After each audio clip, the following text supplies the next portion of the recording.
Yun. O diba, talagang napapakinabangan ang ating bukuhan. Marami rin bunga. Maraming bunga. Ilang taon na ba yung buko na yan? Ilang taon na tayo dito? 2015 yata. 2015 o 16? Matagal na rin pala yung buko na yan, oh. Oo. 10 taon na. 10 years? 9. Oh, ganyan palang kataas. Ayan. Hindi naman sobrang taas. Taas, guys. 10 years old. 10 years old na buko. Ganyan kataas. Ano? Pero marami pa rin bunga. Ayan, guys. Namumulaklak pa siya. Ang dami. Ayan na ang ating buko. Diba? Mayroon na lang tayong buko salad is wavy.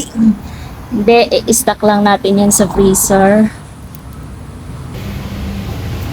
Sa bawang makaupo ka. Oh, tigas na nga.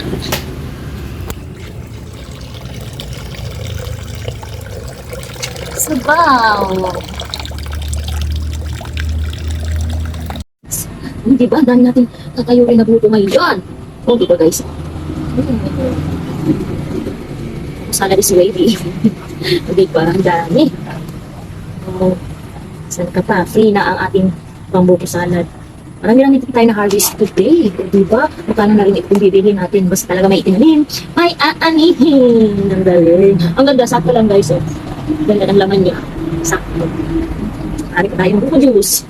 Diba? Healthy. Kaya kalurin na natin ito. I-stack lang natin sa reds. Para pag gusto natin magbuko salad. Ayan. May pangbuko salad na. Ayan! Hindi tayo. Dami-dami tayo. Marami-rami tayong kakayurin, guys. Ganda nga ng laman ng ating buko, diba? Ayan.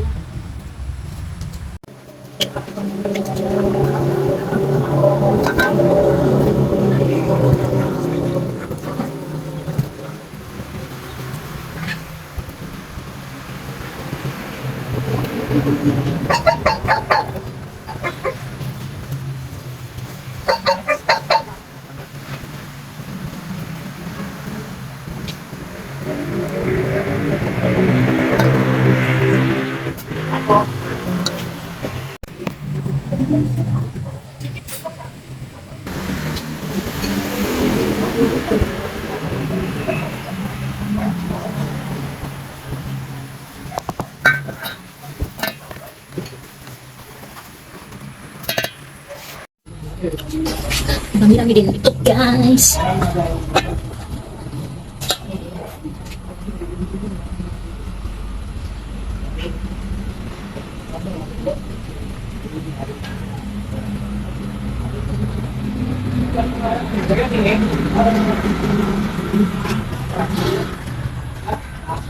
Okay.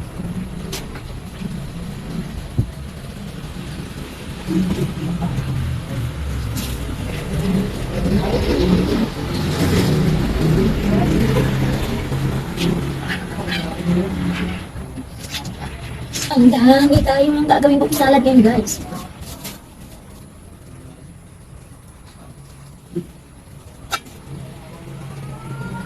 Ngiting-ngiti. Hindi ka na magsala. Ano?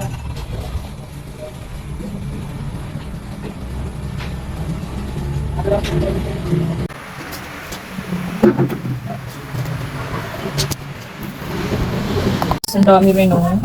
Diba? I-freezer natin yan para pag may gagawin tayong buko salad, buko pandan, may gagamitin tayo. Nasa 2 kilos na yata. Dami.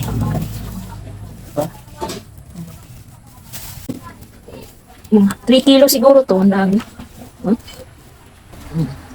Tayo ang problema sa buko. Dami.